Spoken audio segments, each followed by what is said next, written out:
Good morning बच्चों, क्या हाल चाल। तो चलिए क्लास नाइन्थ फाइनली आपका स्टार्ट होने वाला है। और आप सभी के मन में बहुत सारी चीज़ें होंगी। 8 से 9th में आ रहे हो, थोड़ा बड़े हो जा रहे हो, बड़े हो रहे हो तो बड़ी चीज़ें आपके सामने आएंगी। 8 का सिलेबस जो भी था ठीक था, नॉर्मल था, जनरल आपने पढ़ा। लेकिन 9th में बेटा 9th से असली स्टडी स्टार्ट होती है। किसी भी बच्चे की जो प्योर स्टडी होती है ना, वो क्लास 9, 10th, 11, 12। वो कहते हैं ना बेटा कि जो पाना है जो मुकाम वो शौक अभी बाकी है। अभी तो आए हैं जमीन पे, आसमां की उड़ान अभी बाकी है। अभी तो लोगों ने सुना है सिर्फ तुम्हारा नाम, अभी तुम्हें तुम्हारे इस नाम की पहचान बनाना बाकी है। और ये पहचान बनती क्लास 9 से शुरू हो जाती है। अगर लाइफ में कुछ करना है, कुछ बनना है, तो 9th क्लास से बेहतर स्टार्टअप कहीं नहीं मिलता। फाउंडेशन की क्लासेस होती हैं 9th, ये आपकी फाउंडेशन बनती है। जैसे घर में न्यू होती है, ये न्यू होती हैं आपकी। ये क्लासेस आपके एजुकेशन में, आपके फ्यूचर के लिए न्यू बन जाती हैं। तो इस न्यू से बेहतर तरीके से अगर स्टार्ट करते हो, जब बेहतर न्यू बनती है तो घर अपने आप बेहतर बन जाता है बेटा, मजबूती के साथ खड़ा होता है, फिर कोई उसे गिरा नहीं पाता। तो क्लास 9th की ये क्लास आपके लिए न्यू जैसा काम करेगी। 9th ही नहीं बेटा, 9, 10th आपके लिए न्यू है, और 11, 12 उस न्यू पर बने मकान है। याद रखना, अगर न्यू मजबूत नहीं होगी तो घर ढह जाएगा। तो घर को ढहने नहीं देना। ये घर कौन है? आपका फ्यूचर। और न्यू कौन है? ये क्लासेस, ये आपकी एजुकेशन, ये आपकी स्टडी। तो प्लीज इग्नोर मत करना। क्लास 9 का सिलेबस बहुत बड़ा तो नहीं है, बहुत प्यारा सा छोटा सा सिलेबस है। चलिए देखते हैं सिलेबस में क्या है। सबसे पहले आपको समझाया जाएगा मोशन क्या होता है बेटा। सबसे पहली बात आपको मोशन बताई जाएगी कि मोशन क्या होता है। मोशन के बाद आपके सामने आएगा लॉज ऑफ मोशन। ठीक है, लॉज ऑफ मोशन आपको पढ़ाए जाएंगे कि मोशन के लॉज क्या क्या है। ठीक है, मैं कमाल की बातें बताऊंगा यहाँ पर। फिर आपके पास आएगा ग्रेविटेशन, है ना, जो आपको पढ़ाया जाएगा। ग्रेविटेशन के बाद आपको पढ़ना पड़ेगा बेटा वर्क एनर्जी पावर, या हो सकता है ये आगे पीछे चैप्टर्स हों किसी किताब में। या फिर उसके बाद लास्ट में आपको पढ़ना पड़ेगा साउंड एंड वेव्स। ये आपका सिलेबस है क्लास 9th का, और बहुत प्यारा सा सिलेबस है। क्लास 11th में यही टॉपिक्स आपके इतने बड़े हो जाएंगे आप इमेजिन भी नहीं कर पाओगे, और आपके लिए दिक्कतें थोड़ा बढ़ जाएंगी। तो क्लास 11th के लिए प्रिपेयर, अगर आपको प्रिपेयर होना है तो firstly you have to prepare for class 9 syllabus. And whenever you are get prepare for class 9 syllabus, you feel confident and you can do anything whatever you want. You can become anything whatever you want. आप कुछ भी बन सकते हो जो आप चाहते हो, लेकिन कब?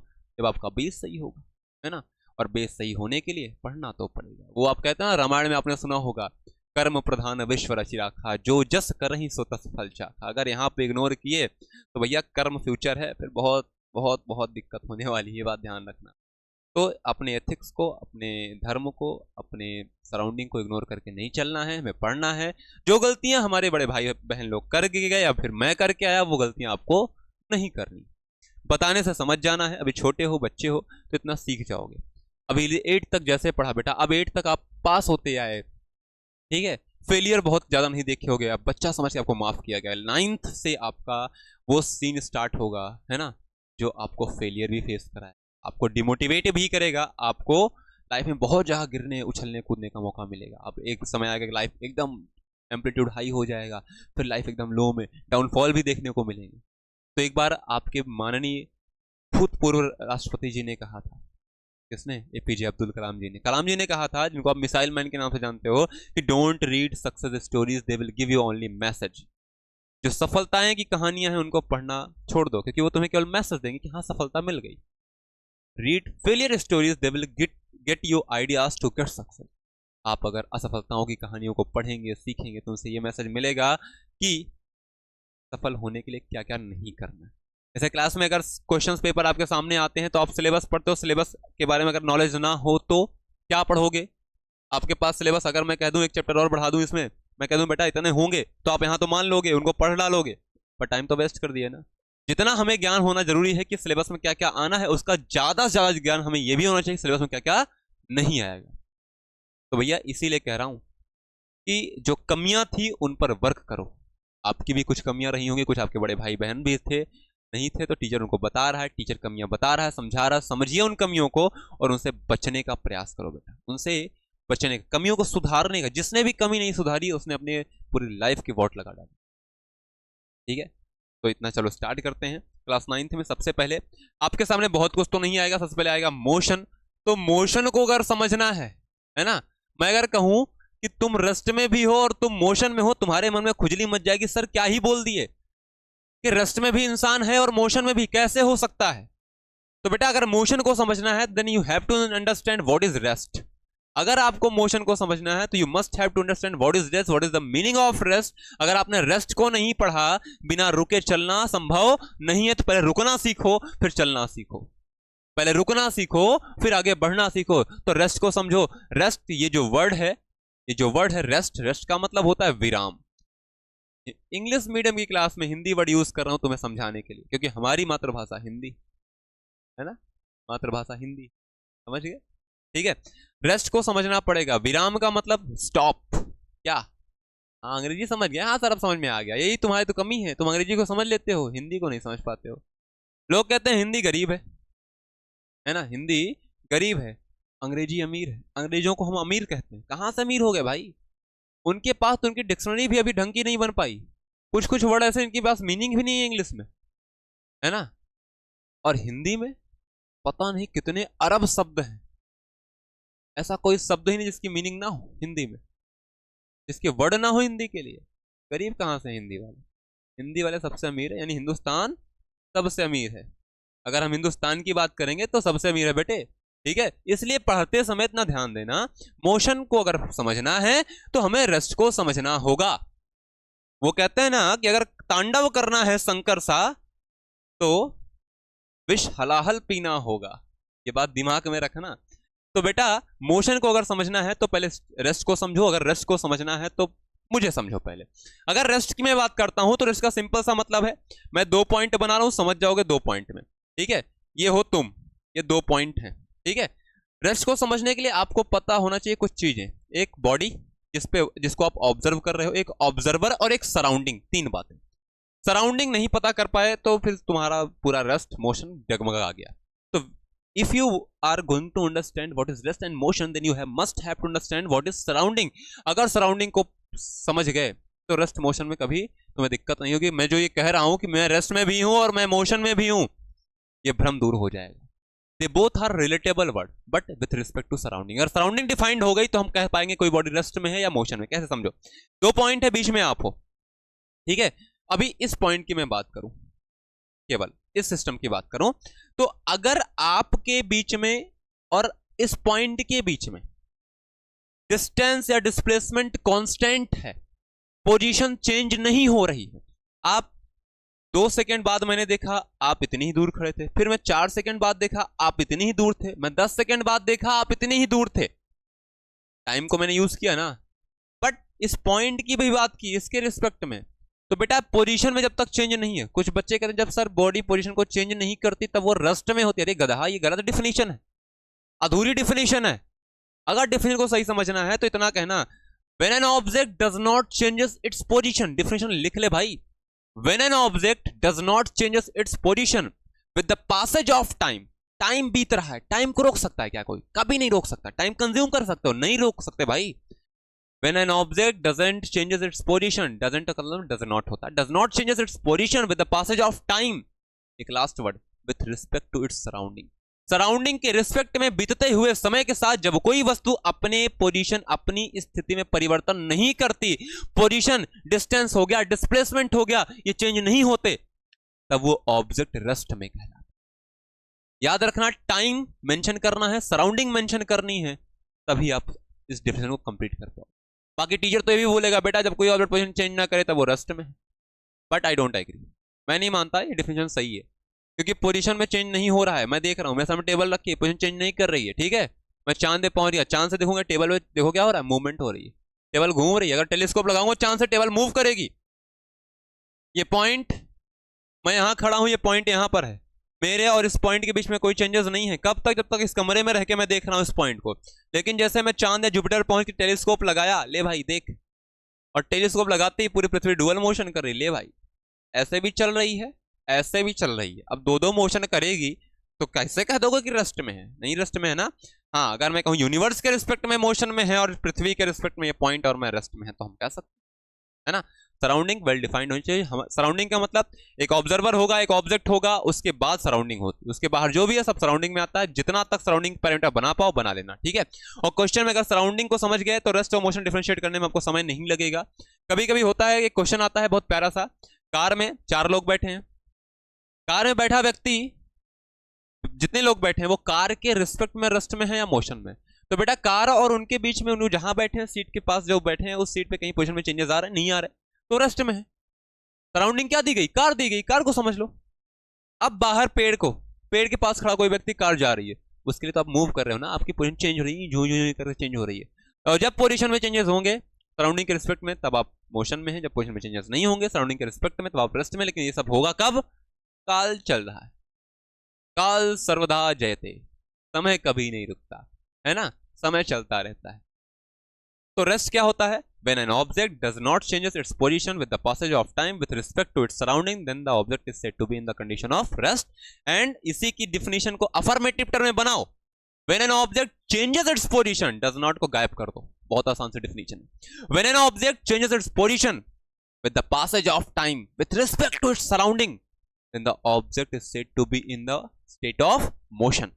समझ गए बेटा, तो ये सराउंडिंग, टाइम और ऑब्जेक्ट, तीन बातें आपको ध्यान रखना, ठीक है, तभी रेस्ट और मोशन को डिफाइन कर पाओगे। उसके बाद फिर आता है मोशन कितने प्रकार का होता है, यूनिफॉर्म मोशन होता है, नॉन यूनिफॉर्म मोशन होता है। तो यूनिफॉर्म मोशन का मतलब बराबर समय में बराबर दूरी तय करना, और नॉन यूनिफॉर्म मोशन का मतलब तीन बातें आती हैं, बराबर समय हो, असमान दूरी हो, अलग डिफरेंट डिफरेंट डिस्टेंसेस हो, ठीक, बराबर समय भी ना हो और बराबर दूरी भी ना हो, या फिर समय बराबर ना हो और दूरी बराबर हो जाए, तीन कंडीशन। आप ये कह सकते हो बराबर समय में जब कोई body different different distances travel करती है तब वो क्या कहलाती है, ये नॉन यूनिफॉर्म मोशन। अब यहाँ पे टर्म आता है सर डिस्टेंस एंड डिस्प्लेसमेंट को डिफाइन करिए। अगर डिस्टेंस की बात की जाए तो अक्सर बच्चे कंफ्यूज होते हैं डिस्टेंस और डिस्प्लेसमेंट। उनको इस क्लास में, क्लास 9th में बच्चों को यही लगेगा डिस्टेंस और डिस्प्लेसमेंट एक ही चीज है, but they both carry a huge amount of differentiation. इनके पास डिफरेंशिएशन बहुत लंबा अमाउंट का है, ये बात समझिएगा ध्यान से।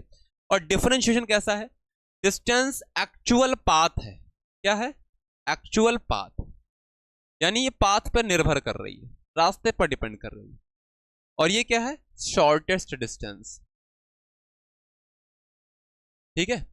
मैं इसको समझाऊंगा लिखवा के नहीं, डिफिनेशन तो सब रटाते हैं बेटा, ये पॉइंट ए है, ये पॉइंट बी है, मैं ग्राफिकली समझाऊंगा। जो तुम्हारे, ये मान लो तुम घर पे हो, ये तुम्हारा स्कूल है, हाँ अब समझ में आएगा, अब समझ में आएगा।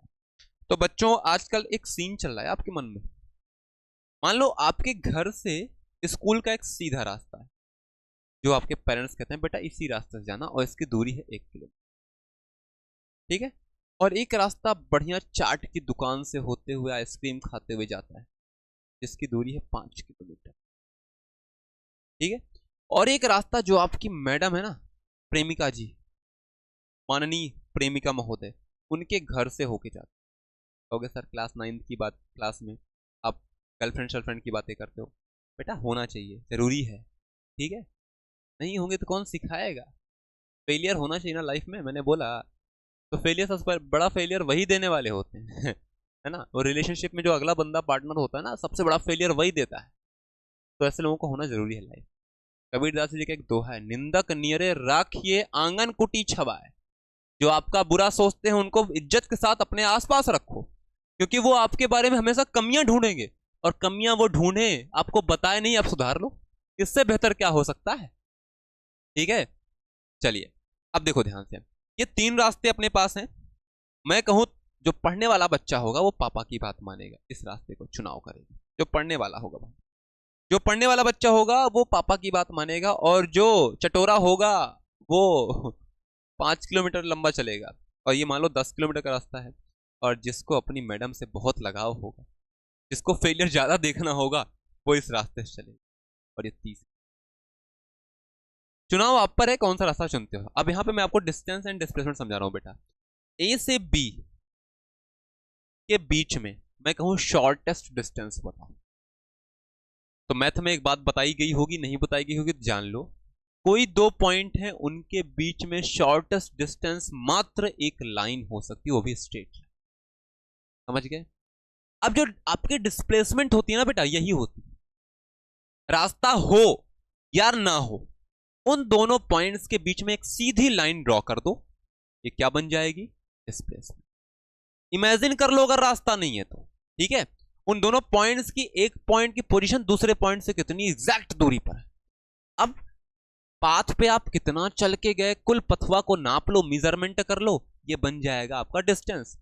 डिस्टेंस की डिफिनेशन सिंपल सी है। अगर डिस्टेंस की बात करें तो distance is a length of actual path, length of actual path, कुल रास्ते की लंबाई कहलाती है डिस्टेंस। वहीं डिस्प्लेसमेंट की अगर मैं बात करूं तो shortest distance between two point, shortest distance between two points, दो पॉइंट्स के बीच की शॉर्टेस्ट डिस्टेंस होती है, समझ गए। और दूसरी सबसे बड़ी बात, डिस्प्लेसमेंट आपके पाथ पे डिपेंड नहीं करती, पाथ इंडिपेंडेंट होती है, पाथ इंडिपेंडेंट। पॉइंट्स नोट करना आपकी जिम्मेदारी है, लिखाने की जिम्मेदारी मेरी नहीं, अब बता सब दे रहा हूं। पाथ इंडिपेंडेंट होती है, नोट्स मिल जाएंगे लेकिन पहले आपको तो लिखना होगा। पाथ पे डिपेंड नहीं करती, डिपेंड किस पे करती है, फाइनल एंड इनिशियल पॉइंट पे डिपेंड करती है। फाइनल एंड आगे बताऊंगा फाइनल पॉइंट क्या होता है, इनिशियल पॉइंट क्या होता है। वहीं अगर डिस्टेंस की बात करें तो बेटा तो ये पाथ डिपेंडेंट होती है, क्या होती है, पाथ पे डिपेंड करती है। और ये पॉजिटिव भी हो सकती है, जीरो भी हो सकती है। और बेटा डिस्प्लेसमेंट पॉजिटिव भी हो सकती है, जीरो भी हो सकती है और नेगेटिव भी हो सकती है, समझ गए। और याद रखना, अगर मैं कहूं डी डिस्प्लेसमेंट सॉरी डिस्टेंस है और आपका एक्स डिस्प्लेसमेंट, तीर लगाया हूं मतलब डायरेक्शन की बात आएगी तो डिस्प्लेसमेंट बन जाएगा, ठीक है। तो डिस्टेंस कभी भी एक्स से बड़ी नहीं हो सकती, डिस्टेंस कभी भी डिस्प्लेसमेंट से बड़ी नहीं हो सकती, हाँ बराबर हो सकती है। तो याद रखना कि डिस्टेंस अगर कोई आपको दो दूरी दी, एक 5 किलोमीटर दिया गया है, एक 3 किलोमीटर दिया गया है, तो 5 और 3 में से डिस्टेंस कौन सी हो सकती है, दोनों है डिस्टेंस, ठीक है। बट डिस्प्लेसमेंट केवल एक होगी, किन्हीं दो पॉइंट्स के बीच में displacement only one is defined, ठीक है। डिस्प्लेसमेंट यूनिक होती है, तो 5 और 3 में डिस्प्लेसमेंट सबसे शॉर्टेस्ट 3 है भाई, 3 होगा आंसर, ठीक है, 3 आंसर होगा, समझ गए, इतना क्लियर। तो ये था आपका छोटा सा टॉपिक, डिस्टेंस डिस्प्लेसमेंट, ठीक है। और बाकी बातें, डिस्टेंस आपकी स्केलर क्वांटिटी है, डिस्प्लेसमेंट आपकी वेक्टर क्वांटिटी। जब कोई बॉडी मूव कर रही हो, for moving body distance can never be zero and negative. Moving body के लिए याद रखना, मूविंग बॉडी बोला नहीं, कुछ लोग पॉइंट करेंगे सडनली डिस्टेंस को नेगेटिव और जीरो बोल दिया। अरे गधा, जो गाड़ी चल रही होगी उसकी डिस्टेंस कभी जीरो हो सकती है, कभी नेगेटिव हो सकती है, नहीं, but displacement can be negative, zero और पॉजिटिव, दिमाग में रखना, ठीक है। मूविंग बॉडी के लिए, और जब कोई बॉडी यूनिफॉर्म स्ट्रेट लाइन में मोशन करती है तो उसकी डिस्टेंस डिस्प्लेसमेंट के बराबर होती है, समझ गए। तो ये कुछ पॉइंट्स हैं, बाकी मैं लिखाऊंगा जब क्लासेस स्टार्ट होंगी, तो आप लोग परेशान नहीं होना, चिल करना, लाइफ में मजे करना, 9th class 10th class 11th class पढ़ाई के साथ इंजॉय करना। 12th तो आपको वैसे भी आपका दिमाग गायब ही रहेगा कि बोर्ड का प्रेशर इस बार नहीं विश्वास बना पाए घर का, तो आगे कैसे पढ़ाई होगी हम सबका, तो ये सब टेंशन आएंगे आगे चल के। इन सब टेंशन को इग्नोर करना, जब तक टीचर तुम्हारे साथ है तुम्हें डरने की कोई जरूरत नहीं है। टीचर की बात करूं तो अगर मैं तुम्हारे साथ हूं, फिजिक्स में कोई दिक्कत नहीं आएगी, बस मेरी बात को मानना, ठीक है बेटा। तो आज 9th का सिलेबस वैसे भी हम लोग स्टार्ट करने वाले हैं, फटाफट उड़ान बैच में जाओ और उड़ान भरो अपने सपनों की, और आ जाओ हमसे मिलने, ऐप पर हम क्लासेस देंगे, आपको पढ़ाएंगे, एक बात समझाएंगे बेटा। तो टेंशन लेने की कोई जरूरत नहीं, अपन लोग मिलेंगे, चिल करेंगे, पढ़ेंगे, मस्ती से पढ़ेंगे। और कोई दिक्कत होती है अब तुरंत कमेंट छोड़ना, लाइक शेयर सब्सक्राइब सब आपके ऊपर है। आपका प्यार सपोर्ट बना रहा तो आपके एग्जाम अच्छे होंगे और हमारा भी एग्जाम अच्छा होगा, क्योंकि हमारा कौन सा एग्जाम है, आपका एग्जाम तो हमारा एग्जाम है। बस जिस दिन आपका रिजल्ट आएगा, आप रिजल्ट का वेट करते हो, हम एग्जाम के दिन उस पेपर का वेट करते हैं, क्या क्या पढ़ा है, क्या क्या आया, क्या क्या नहीं है, ठीक है। तो आज के लिए इतना ही, मिलेंगे अगली क्लास में, तब तक के लिए जय हिंद, जय भारत और जय माता दी। चिल करो गाइस।